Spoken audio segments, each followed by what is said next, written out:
watching the Forefront Church video podcast. And wherever you're at viewing online, we just want to say thank you and welcome. And one of the ways that we can help connect with you is we want to hear from you and where you're at and how we can help. And so head over to forefrontchurch.info after the message and click the Connect tab. It's a great way for us to help you along your spiritual journey as you connect with God and learn about Jesus. And so sit back, relax. We hope that you're challenged and encouraged from today's message.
Well, it was about Christmas 2010, I believe. We were getting everything out, and I don't know how many of you guys are like you're already ready to set up for Christmas right now. You would love to. Yeah, there's a few of you we'll be praying for it. So you guys online, you can raise your Christmas tree emojis in the sky and wave them like you just don't care. In our house, we set up for Christmas pretty early. And I remember it was a 5 months before Christmas when we were starting to set up. And my wife loves Christmas. She really does. And so, easy. And so we were getting all the stuff out of our storage space in there. And our oldest daughter at that time was about 2 years old. And so we're getting everything out of the storage area, and I have this stool in there as I'm climbing up and getting stuff. Now we've outgrown the storage closet. Now it has to all go in the attic because there's so much stuff. And just pray for me. And so we got to get up there and do that. But our 2-year-old is so excited. She's running around. She's just pumped. She's like, she's looking at all the trees. Yes, plural. And the decorations. It's magical. I mean, she is overjoyed at all of this happening. And I finally sit myself down on this little stool here. And I'm like, I am just exhausted. Because getting all that stuff out, it's if you don't have to get it out, pray for the people that do. Because it is, it's you'd be like, in my house, there's not a lot of stuff. And be like, you can come to my house and get my stuff out of my attic. It'd be great. And got all the stuff. So I sit down and I'm just like, I'm on the struggle bus. And as I sit down watching Chloe running around doing her thing, I realized very quickly, I'm so exhausted, I'm about to fall asleep sitting on the stool. I'm just like, whew, yay, Christmas. And I'm mildly like klutzy. And so as I'm exhausted and sitting on this thing, I fall out on the thing and I fall down and I'm on the side and I'm laying there. And as I'm laying there, I'm expecting like wife to go, oh, are you okay? Because I fell off and I went like, oh, and landed on the ground. And I expect maybe the 2-year-old, you think like kids are just caring. They're amazing. No, I'm on the ground over there and she comes running up and she climbs her little self up on the thing. And then she goes, and starts grunting like I had been grunting. And I was like, that's not okay. And as she's doing it, I'm like, and as I'm laying there, I'm thinking to myself, should I cry? And no sooner does she do that, she climbs up again and then falls over again. And I'm not going to do that because I got bad hips. And I only do that one time a Sunday. And so as we're doing this, I'm like, I need to correct her behavior because all she's doing is copying what I did. And that's it. So I'm like, baby, so when someone falls, you're supposed to help them and ask if they're okay, not fall with them. I mean, I'm expecting her at this point, like we're walking down the sidewalk and someone falls. She's like, oh, derp, the derp, and falls with them. Like, solidarity, we'll fall together. No, and I say, you help and see if they're okay. They got a bump. You need to see if they're okay, because that was the only verbiage she understood. Then this went totally wrong. Because the moment that I explained to her that when someone falls or someone gets hurt, that you ask if they're okay, you help them, I'd be walking around the house and I'd go to pick up a toy that's been sitting there for 14 days that I asked her to pick up. And I go to pick it up and she goes, Daddy, no, I help your bump. Like every time anyone got close to the ground, no, I help your bump, you okay? You okay? And I'm like, so everything we did, I get out of the car and I like drop my glasses and I go, Daddy, I help your bump, you okay? I'm like, I'm not hurting. It's when I fall that I'm hurt. Now you're hurting my head. Okay? And then I remember after this went on for like a month. She's like, I help your bump. I'm like, I don't have a bump. You're about to have a bump, And I thought to myself, oh man, she's watching everything that we do. It started just me falling off, and she fell off and wanted to repeat that. Then the moment I explained to her something else, she wanted to repeat that. And then I'm like, better you to repeat that than some of the other things Daddy said. And I go, man, everything that we do, she's watching. And it made me think, my faith life, I need to watch everything that I do. I need to watch everything that I say. When I'm driving, when I'm out in public, when I'm even at home and no one's watching. Because I watch as my daughters, when I compliment their mom and treat her kindly, they will do the same. But if Carrie and I get into an argument, I watch the demeanor in which my daughters treat their mom changes. I go, man, I hope that my faith life is one that is showing people what it means to see the love, mercy, and hope of Jesus. See, we started this series a couple weeks ago called Streetlights. How can we light up these moments through our doubt? Because we're going to have it. And the week that we started it first, we said, actually, it's not even about doubt, it's about fear. That you and I don't really doubt a lot of the things about the Bible. We're actually afraid that they might actually be true. Because if they are, then a lot of stuff has to change. Things need to be drastically different. Last week we talked about doubt in the face of pain. And I want to let you know that pain will come. And even as you're processing that pain and you're having those doubts, be careful, because another set of waves is coming. You're like, man, I woke up this morning and I wanted to come to church so I could have some hope, and you just told me more crap's going to come my way, and I don't know if I like that. Here's the deal, and I want to help you through this, because you're going to have difficulties. I'm watching people that are close to me in life. I stood up on this stage on Thursday and did a funeral for a guy I had never met, and watched an entire family that was drastically broken. Storms are going to come. And it's like when my friends and I will paddle out to go surfing, and as you're waiting and you see the set that comes, and you duck under the first wave, and those of you guys who just go out and wade into the water and swim, you go, oh, if I duck under the first wave, I'm fine. No, you're not. Because if you've been around the ocean enough, you know that there's a wave right behind it. And yeah, you may get a lull in the sets, but don't worry, because more waves are coming. And so how do we respond in our doubt when things are hard? How do we respond in our doubt when we're having these fears? And how do we respond in this doubt when we go, if I have doubt, skepticism, and all of these questions, could God use someone like me? The answer to that's yes, but it's a little bit more complicated than that. And I want to encourage you today, and if you have a Bible, I'd love for you to turn over to Galatians chapter 2. It's in the New Testament of the Bible. The Bible's broken up into Old and New Testament. If you don't have a Bible, we give them away for free in the lobby. And so you could stop by there and grab one of those. You all can also go over to forefrontchurch.info and click the notes section there. And that's everything that we're talking about today is right there for you. And you can fill in your own notes and send those back to yourself. But I want to encourage you to this because I ask these questions. God, what can you do with my life? I mess up. I make mistakes. I fail. And I don't say that to celebrate my failures. I say that because you and I are in the same boat.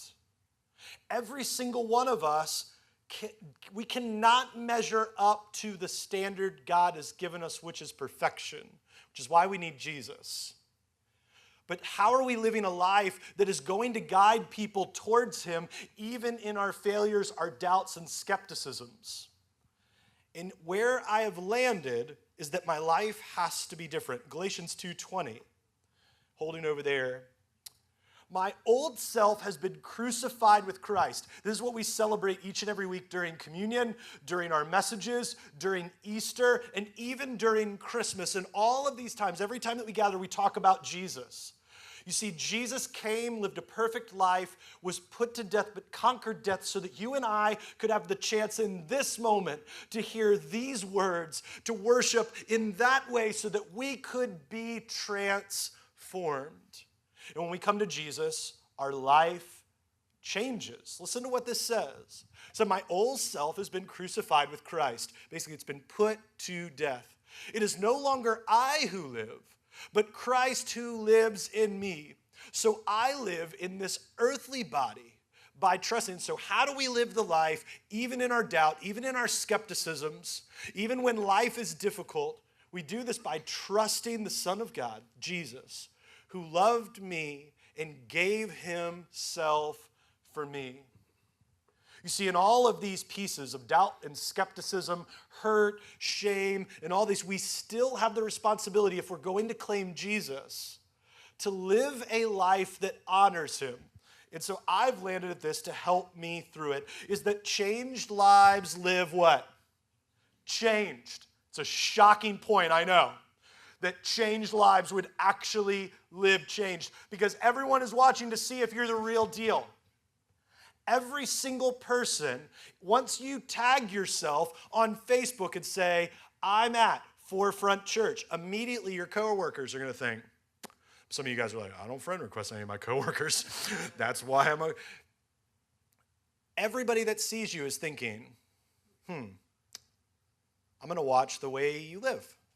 For some of you go, that's why I don't tag myself in that, because I'm scared. I want to encourage you that you should live your life wide open in your faith. I'm not talking about going down to the ocean front with a big old banner and naming everybody's sin and yelling at everybody with a megaphone and throwing Bibles at people, because that's crazy town, okay? We don't condone any bit of that. What I can say is that your life should be different, and that should it be changed, because changed lives live changed. Everyone's watching you. Just like Chloe watched me sit on that in fall, she thought that's what we do in this instance. We sit and we fall. And I had to correct her behavior because she watched everything. And then I go, man, I have probably my biggest fear is that I'm going to screw this up. I'm going to screw it up for her. I'm going to screw it up for my family. I'm going to screw it up for you guys. And you have those same thoughts that move through your mind. As I follow Jesus, am I going to screw this up where he doesn't, that somehow, some way I would do something that he doesn't love me anymore? Are people going to see that I don't get it right all the time? Because God forbid we admit that we get things wrong. Culture keeps pushing at us that we just got to be these perfectionists and all this stuff. It is okay to fail. The real question is, what are you learning from in your failure to move past it and to see something beautiful? Because every person who we celebrate has experienced failure, grief, doubt, skepticism. But what did they keep doing that makes it so celebrated? They kept pushing forward. They kept pushing on. They kept plowing through. I love the way David Platt, he wrote this book, Radical, says it this way. This is my biggest fear even now, is that I will hear Jesus' words and walk away, content to settle for less than radical obedience to him. And I want to unpack this a second. in like a real world context. Because the reason that we meet, the reason that we gather, the reason that we worship, not only was it what the early believers did in faith, it's also so that we can be encouraged, refined, and spurred on to be better. It's so when we read words like this and go, all right, we read that verse that we die to self, that we are radically changed, that changed lives live changed, then what do I need to do? Here's a real world life example of that that's been unfolding where I see some of the hypocrisy and I just go, man, we're having a horrible impact if we don't do this well. Years ago, it was called the Billy Graham rule. Mike Pence came out not too long ago and shared that he did this practice. And what the practice is that he said, just so that way I can be above reproach and that there's never any hint at indiscretion. I don't meet with any female without, whether I have to be like in public or have somebody else around and whatever. And everyone was like, oh, you don't know how to control yourself. You don't know her. And he's like, no, I just want to be honorable and do this thing. And there was an uproar, which was fascinating to me because it was during the exact same time as the Me Too movement started blowing up. And I go, wait a second. What we're saying is, and I am all for people being able to say, I was hurt and I need to make it clear that we need to make sure that people are treated honorably. But we're going to also fillet someone who goes, I want to make sure that I don't ever have anybody question my integrity. And so I'm going to set some boundaries in place.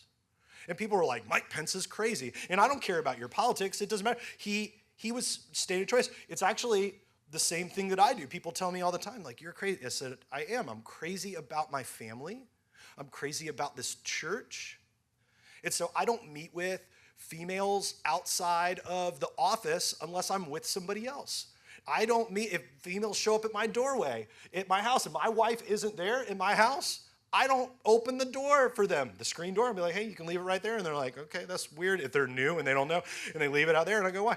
The moment that someone drives by, because people come by our house all the time, the moment that somebody drives by, sees a female's car out there without my wife's car, the rumor mill starts, and I'm done as a pastor.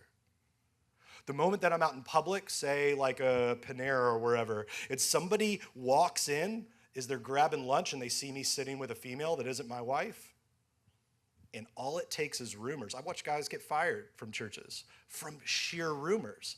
You know what? I just really want to be your pastor for a long time. For some of you, you're like, oh gosh. Like, I want to do this because we have a job to do. There's over 130,000 people in Hampton Roads that don't claim faith of any kind. We have work to do. And so in our doubt, we want to set up parameters because we want the obedience to be high.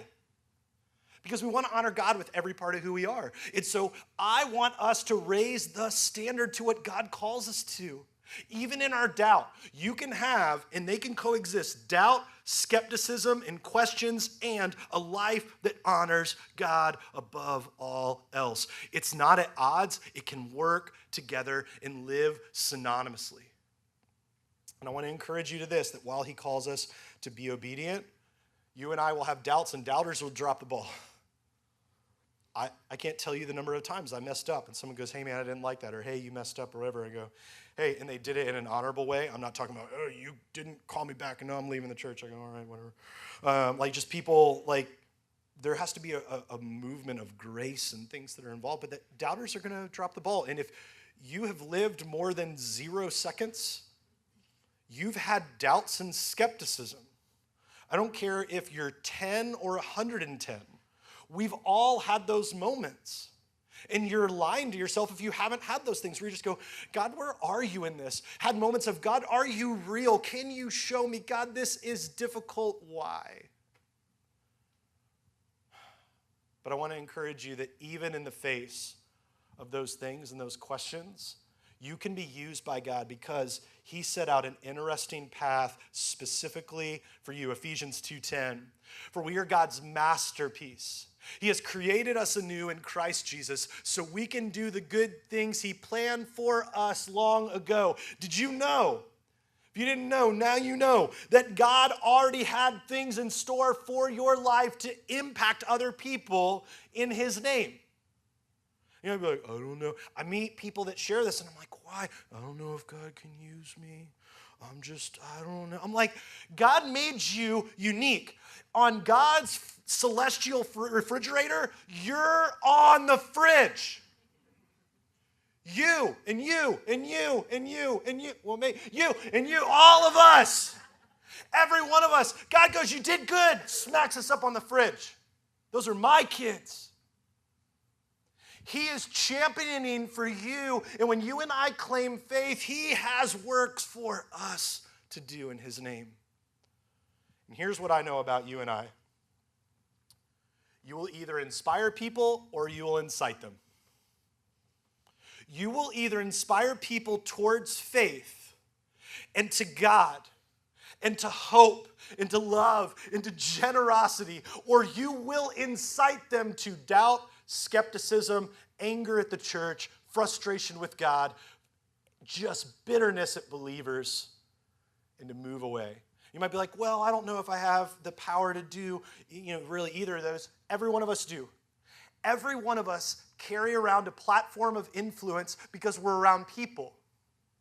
And so your platform of influence is either guiding people to Jesus or away from him in every interaction that you do.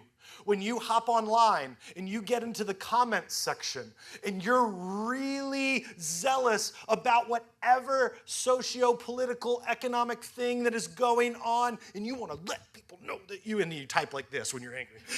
You want to let people know that you're right and you're going to change their mind, which, by the way, no one changes their mind in the comments section. Just stop. You don't look knowledgeable, you just look foolish. When you get in traffic and you got to get somewhere and you're rushing there and the person that's behind you that can watch you zooming in and out, almost hitting cars, your movement will either push them, especially if you have a forefront sticker on your car. You know who you are. I saw the, I'm going to aside, I didn't say this first service. I was driving down 64 the other day, and there was this car in my rearview mirror. They were hauling the mail. I mean, they fly by me. And they had one of the original forefront stickers on their car, and I was like, take that sticker off. Meep, meep. Yeah. Like when you're doing that, and you've watched people do that, what does it do to your attitude? You immediately get frustrated. When you're at that restaurant and you're yelling at that person because they didn't take off the thing that you told them to, which, by the way, first world problems. And you're screaming, I can't believe I'm going to write a bad review. No, you need to sit down because you love Jesus. You can talk to someone about a messed up order and not be an awful human being. You can go to work and someone can mess up and you can tell them they messed up without belittling them. You can be an individual that carries doubt, skepticism, and shame and love Jesus, and you will either inspire them to love Jesus or incite them. We see it every single day. Watch this play out. Last summer, you guys been to Ocean Breeze? Yeah, it's an adventure. And so Ocean Breeze Water Park, if you've never been there, it's basically... It's a summer place where everybody goes, and it's basically where scientists brew up new viruses that everybody catches, and yeah, for real. And so we go there every year because we're into that sort of thing. And so my wife and them, they open up, and it is like the running of the bulls. Like everyone gets there a little bit early, and my wife's like, if we can make it there before the sun rises, we'll be the first ones in line. And so if you ever go there, just look up at the front and see a crazy blonde lady, and that's my wife. And so, and she's amazing. I love her. And so she'll be up there with all the girls, and so we're there one morning, and we get there. My wife wants to go in the kiddie area. There's like an awning. I shouldn't even tell you all this because if you go, then you're going to take our spot. But there's an awning where all the kids will go play, but you can have the nice layout chairs where there's an awning, so even if it starts to sprinkle or it's too hot, you can lay there, and it is glorious. It's one of the best places in the park. I absolutely love it. And so we'll get there, and it's this hidden gem that's no longer hidden to all of you and watching online. So so our girls, my wife's like, all right, girls, you know what to do. Here's a towel, here's all the towels. Lay down the thing. And it's like a game where storming the beaches. And she's like, and then it's like, boop, scan the pass, and then Then they go in and they lay out all the towels, and we get there, we're like, high five, good job, soldier, all right, good job. All right. And we got all our stuff laid out. Well, around the corner, as we're laying out all our stuff, this mom, grandma, and 4 kids come around the corner. And at first, it's just the kids. And as they run around the corner and see it, they're like, uh-oh. Because they wanted the same spot. And a little part of me is like, should have moved faster. But didn't say it. And so they're doing it. And they get there, and they don't get enough spots. Well, mom and grandma come around, and if you ever given a baby a lemon at the dinner table because you're sadistic, and you see their face, like mom and grandma walk around the corner, and they're so mad. So mad. They're not saying a word. But then they get to the kids, and they start tearing them up and down, yelling at them and everything else. And I'm like, you want to get my blood boiling? Yell at a child. Like, just ripping it for something that doesn't even matter. I'm like, well, all right, let's do this. That's all right. We're going to, where's John Quiones? We're about to get real up in here. Come out with the cameras, because and so my wife's like, babe, you need to settle down. We're in public. I'm ready to roll. And so I'm like, you don't yell at kids like that. And so she, in the only way my wife can, so gentle. She's like got the type of thing where she can tell you your grandma's ugly. You'd be like, thank you. Like, she can just say, and so these ladies are doing it, and my wife, just as gentle as she could be, goes, hey, the kids didn't do anything wrong. We got these seats. We'll give up our seats, and you guys can have them. And she, not in a passive aggressive way, she said, because we're going to go and enjoy the park. And I'd be like, yeah. And so there she moved over, and then grandma busts loose. I mean, she's like, oh no. She starts yelling at my wife. If you want to raise another level, yell at my wife and see what happens. I'm like, all right, Jesus, I'm gonna set you over here for a second. I'll come back to you. I'm like, ooh, and my wife, I see the hand back there. When she puts the hand back, it's like, got this, boo. And and she's like, don't cause a scene. Don't need that in the papers. Pastor assaults woman. So she puts her hand back. She said, ma'am, I don't know what kind of day you had, but you can't yell at kids this way. That's not okay. You can't do that. And but we'll give up our seats. So she gave up the seats. The lady was like, we're not going to take them. She's like, all right, well then someone else will take them. Eventually she took them, and she gets over there. But then grandma storms off. She's like, people getting all up in our business. This is my conversation. She did, and the daughter goes, I'm sorry. And she tells her kids she's sorry for yelling at them and the whole bit. Now, for most of us in public, we think that's the end. But remember, you will either inspire people or incite them. Fast forward to 2 weeks ago, walking through Wegmans. Walk down the aisle, hear these 2 ladies yelling at one another about something on the aisle. Anybody want to guess who it was? My wife looks at me, she goes, Ocean Breeze. I said, I know. And so we're walking by, and we have to get by them. They're taking up the whole aisle. And I'm like, hey, ladies, excuse us. And I was like, I know you guys are doing your thing with that. I was like, it's okay. And I get involved. I shouldn't have, but I did. And I was like, whatever, we're just because the price or whatever. And I said, there's a lot of them in here, actually. And I saw what she was holding. I said, that one actually is $1 cheaper. I said, oh, thank you so much. And we moved on with our day. They were thankful. Imagine if Ocean Breeze went different. And then you fast forward, oh, those people. Because you've had those interactions where then you come back around, I'll never see them again, and then you do. And you're like, oh.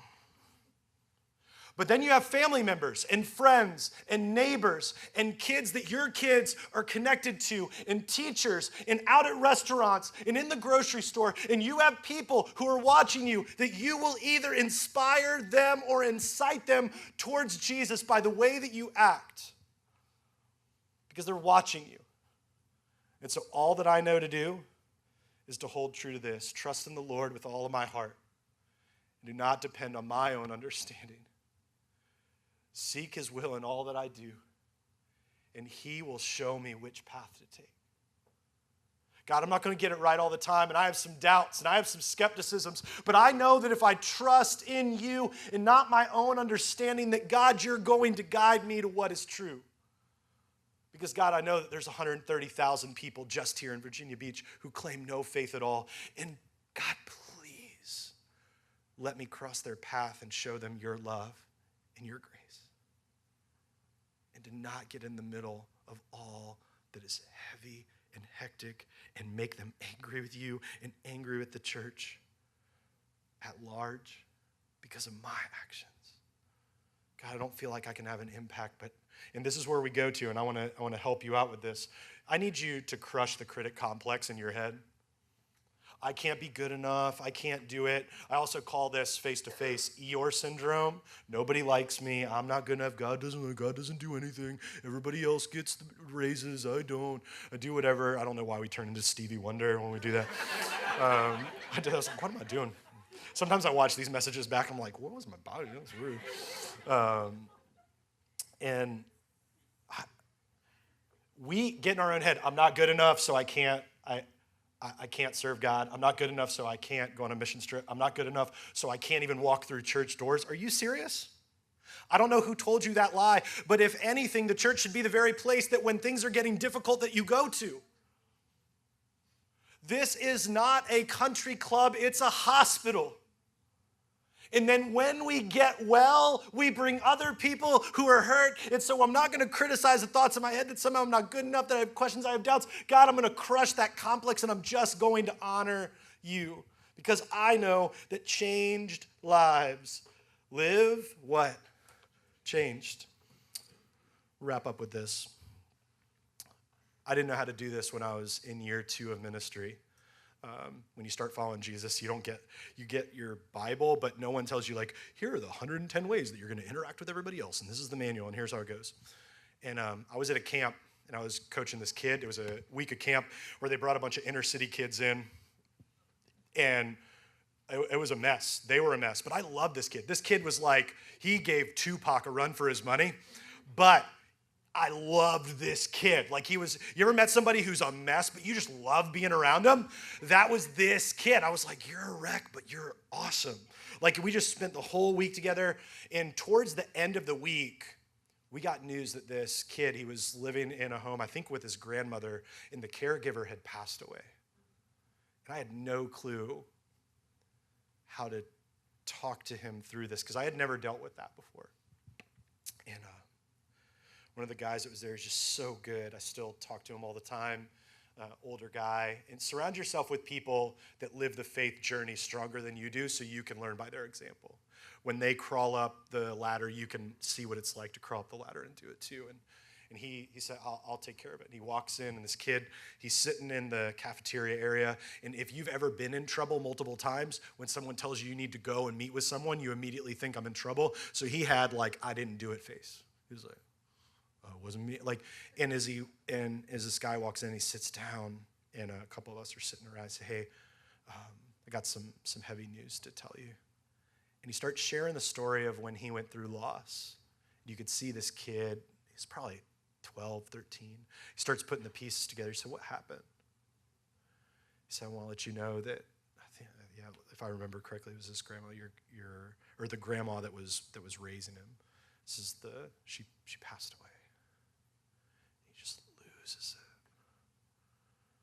it. And I wouldn't have known what to do in that kind of situation, because I was so in my own head about criticism, about if I got it wrong, that I felt ill-equipped. And this guy, without batting an eye, gets up from his chair and goes around the table, just sits with this kid and tells him he loves him. And he hugs him like he is ready to, like, squeeze every bit of hurt out of his system and take it on himself. And as the kid's getting a little bit later, he's getting ready to get in the car for the person that was picking him up. He turns around and walks towards this guy, and then the rest of some of us leaders were there. He says, I want you to know, thank you for caring about me and loving me. And thank you for hugging me for the first time like someone meant it. And you, like this room, a collective from all of us standing there.